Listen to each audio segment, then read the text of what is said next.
Bonjour Amine. Alors, tout d'abord, est-ce que tu peux nous dire ce qu'est exactement l'astragale? Bonjour Cédric. Effectivement, donc l'astragale est une plante de la médecine traditionnelle chinoise utilisée depuis des millénaires, qui est intéressante et connue du point de vue médecine traditionnelle chinoise depuis longtemps pour ses propriétés adaptogènes et aussi immunostimulantes.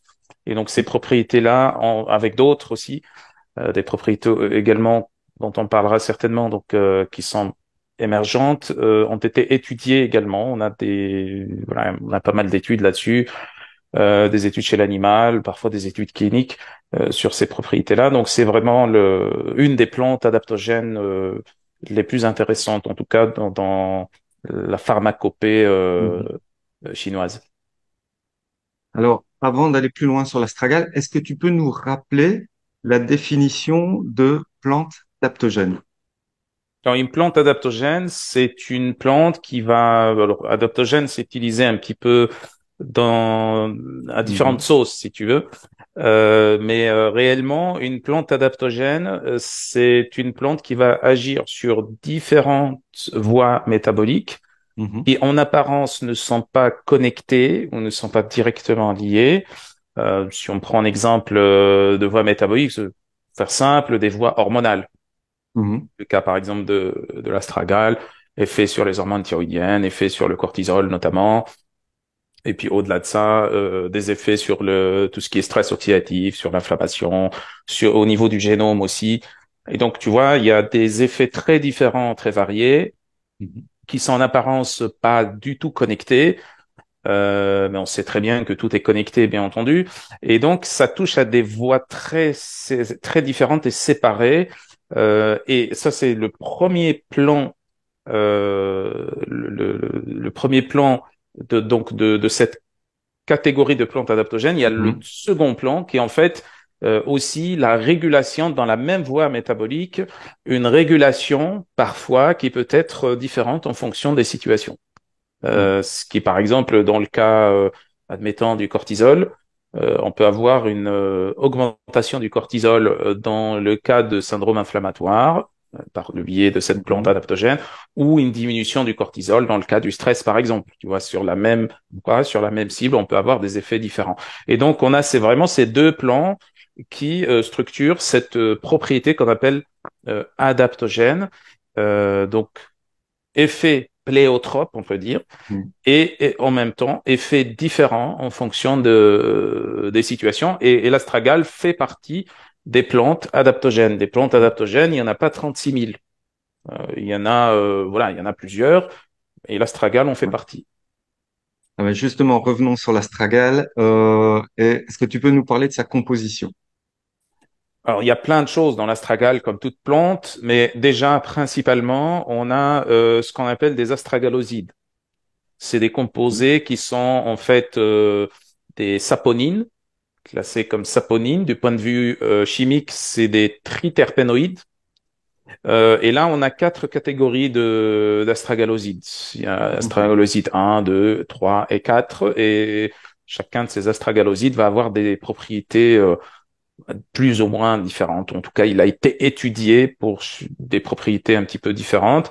Ces astragalosides apportent globalement des effets immunomodulateurs, dans certains cas immunostimulants, et des effets aussi anti-inflammatoires. Donc ça, c'est vraiment les principes actifs les plus importants de l'astragale. Et puis, on trouve aussi d'autres d'autres composants qui vont avoir aussi un effet sur le système immunitaire, notamment des polysaccharides, les arabinoglycans, les arabinogalactanes, pardon, les fructogalactanes également, des glucans, notamment bêta-glucans, alpha-glucans également, qui vont avoir des effets aussi immunomodulateurs également. Donc ça, c'est la deuxième catégorie de principes actifs qu'on trouve dans l'astragale et qui est, du point de vue euh, usage de l'astragale, est moins importante parce que les polysaccharides, on les trouve dans plusieurs autres plantes, y compris des plantes adaptogènes, et on les trouve aussi dans des champignons. Par contre, les astragalosides, on les trouve exclusivement dans l'astragale. pour ça que c'est une catégorie qui est plus intéressante dans l'astragale.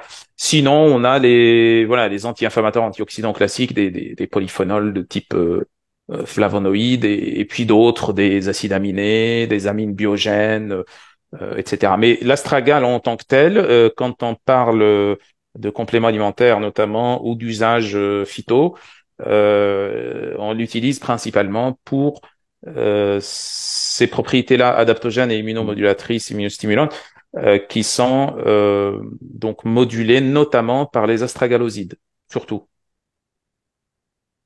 Alors, quels sont ces différents effets métaboliques? Alors, on a, comme je disais, les astragalosides qui donnent Oui. ces effets-là immunomodulateurs, notamment à travers les astragalosides 1, 2 et 3. Sinon, il y a les effets classiques qu'on trouve dans la Mhm. plupart des plantes, donc effets antioxydants parce que ça contient des polyphénols de type flavonoïde, notamment camphénol, quercétine, et puis les effets anti-inflammatoires aussi de la même façon. Et les astragalosides viennent rajouter aussi des effets anti-inflammatoires. L'astragaloside qui est le plus étudié dans le cas de l'effet anti-inflammatoire, c'est l'astragaloside 4. Ce même astragaloside 4, on l'utilise pour produire en fait ce qu'on appelle le cycloastragénol, qui est un principe actif très connu des extraits d'astragale.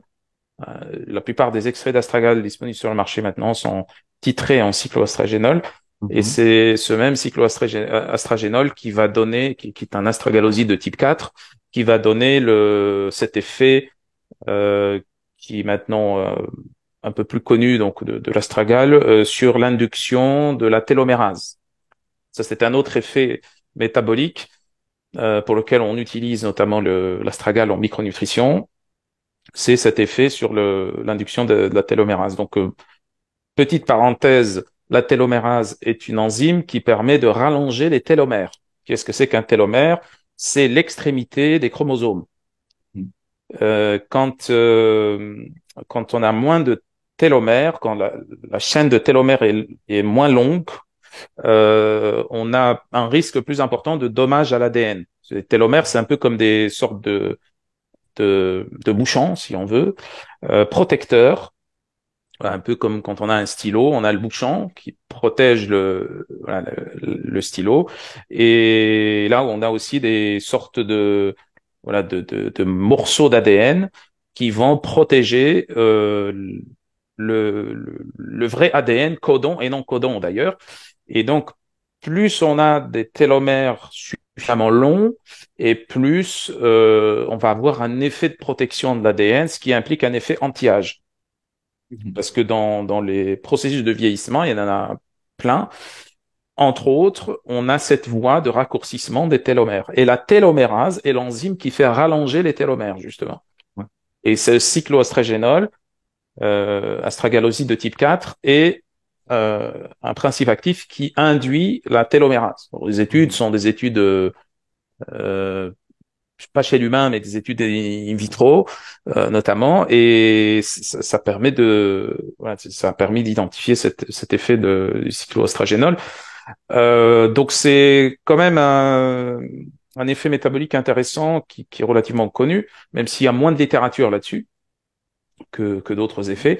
Mis à part ça, on a les effets classiques qu'on connaît de l'astragale, globalement, donc l'effet cardioprotecteur, l'effet adaptogène, l'effet antimicrobien, surtout antibactérien, antiviral, qui sont plus ou moins dus soit aux astragalosides, soit aux polysaccharides ou les deux. Donc voilà, donc on a ici une plante adaptogène type avec des différents effets métaboliques, avec des spécificités, comme je disais, par rapport Mhm.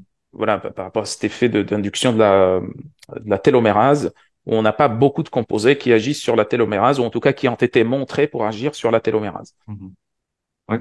Donc voilà, dans ces explications, on voit un peu déjà la réponse à la prochaine question que je vais te poser, c'est quelles sont les applications potentielles de l'astragale. Bah, déjà, le renforcement du système immunitaire, Mhm. c'est important. On l'utilise notamment dans le cas des infections respiratoires, mais pas que. En tout cas, c'est un effet de renforcement du système immunitaire qu'on obtient avec l'astragale. et les astragalosides, les polysaccharides aussi. Un effet aussi tonifiant, tonique, donc un effet sur la fatigue chronique, peut être utilisé dans le cas du syndrome de Mhm. fatigue chronique, dans le cas de fibromyalgie, de l'asthénie aussi, et également un effet sur la santé cardiaque, cet effet cardioprotecteur de diminution notamment de LDL cholestérol, d'amélioration de l'élasticité des vaisseaux. Euh, voilà, sinon il y a l'effet aussi anti-âge, on utilise surtout dans le cas, dans la médecine anti-âge, on utilise l'astragale pour Mhm. les extraits du moins d'astragale titrés en cycloastragénol en, pour cet effet inducteur de la télomérase. Euh, Encore une petite parenthèse par rapport à ça, l'effet d'induction de la télomérase qui permet d'augmenter la longueur des télomères est pas toujours intéressant. On a un cas particulier, un type de cancer particulier, cancer du poumon, dans lequel on a des cellules cancéreuses qui produisent des télomères à rallonge. Donc Mhm. voilà, c'est quelque chose qui n'est pas applicable partout pour tout le monde dans n'importe quelle situation. Donc c'est quelque chose Mhm. de voilà. Mais en général, voilà, globalement, plus on a des télomères plus longs, donc plus ça résiste à l'épreuve du temps, plus ça induit cet effet anti-âge intéressant.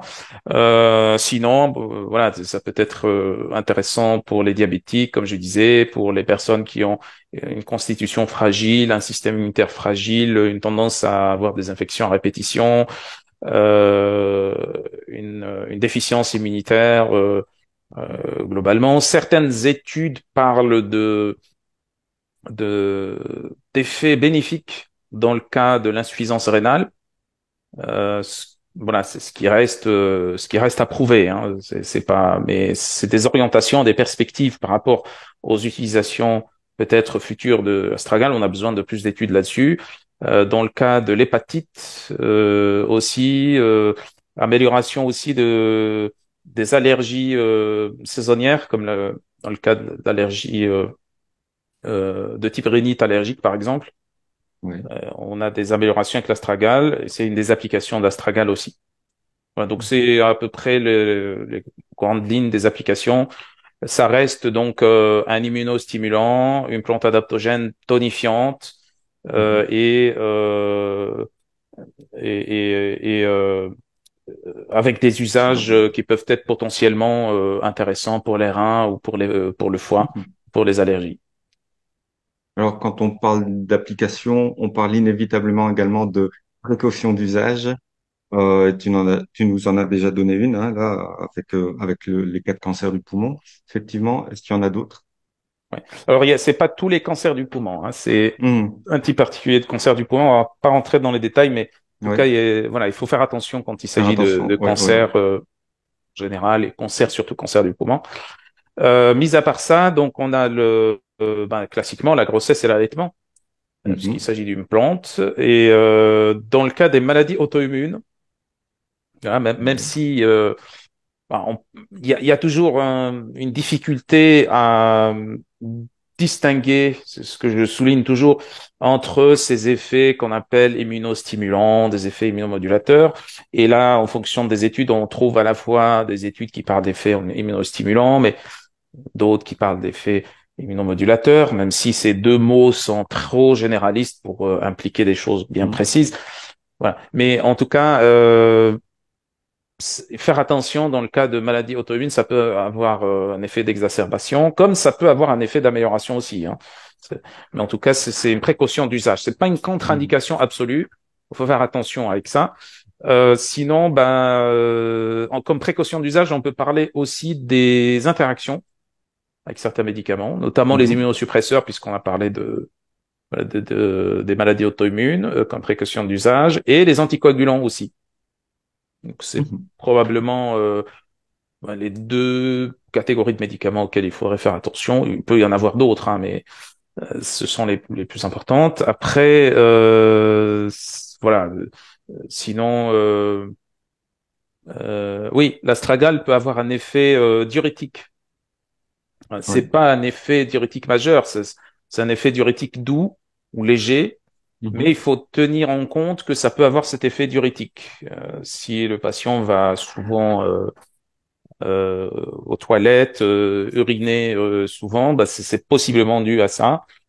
Et donc, il faut faire attention à avoir une bonne hydratation, un bon apport en liquide pour Ouais. pallier peut-être à cet effet-là. Mais c'est vraiment un effet léger, hein. C'est pas une vraie plante diurétique. Mhm. Voilà. Alors, comme beaucoup de choses légèrement diurétiques, on aura plutôt tendance à le prendre, je suppose, le matin plutôt que le soir avant d'aller coucher. Oui, après, ça dépend de l'effet que ça produit, vraiment, hein. Mhm. Peut-être chez certains, ça donnera pas du tout d'effet diurétique. Chez Ouais. d'autres, ça donnera plus ou moins. Donc oui, si chez la personne qui le prend, Tester ça d'abord donne le cet matin, en effet, fait. voilà, et prendre plutôt le matin, oui, effectivement. Ouais. Est-ce qu'il y a un dosage qui est plus adapté? Enfin, quels sont les dosages qui sont les plus adaptés? Bon, il y a des recommandations au niveau des études, des dosages Mhm. avec autour de 400 milligrammes par jour. Après, le dosage, je Mhm. répète toujours, c'est quelque chose de très particulier, à personnaliser, à voir avec le médecin, le professionnel de santé. C'est pas systématiquement le même dosage et même si dans des études on trouve des dosages précis, c'est des moyennes de dosage qu'il va falloir adapter au cas précis de la personne en question. Euh, de préférence faire des fenêtres d'utilisation, donc ne pas dépasser 4 mois d'utilisation Ouais. continue. Donc je dis ça parce que dans certaines études, on a pu tester la sécurité de la plante jusqu'à 4 mois Mhm. d'utilisation. Mais au-delà, c'est plus compliqué à prévoir si c'est parfaitement sécuritaire ou pas. Donc, de préférence, faire des petites cures avec des arrêts et reprises si nécessaire. Et d'où l'importance ici du professionnel de santé qui va conseiller en fonction de la situation, en fonction de l'indication, de la contre-indication, du dosage, etc. Donc, merci pour toutes ces explications. On se retrouve la semaine prochaine pour notre prochaine vidéo. N'hésitez pas de liker si vous avez aimé cette vidéo et surtout, n'oubliez pas que le savoir est une richesse qui se partage. Donc, partagez. Bonne soirée. Salut. Salut, merci Salut Cédric. Amine. Au revoir.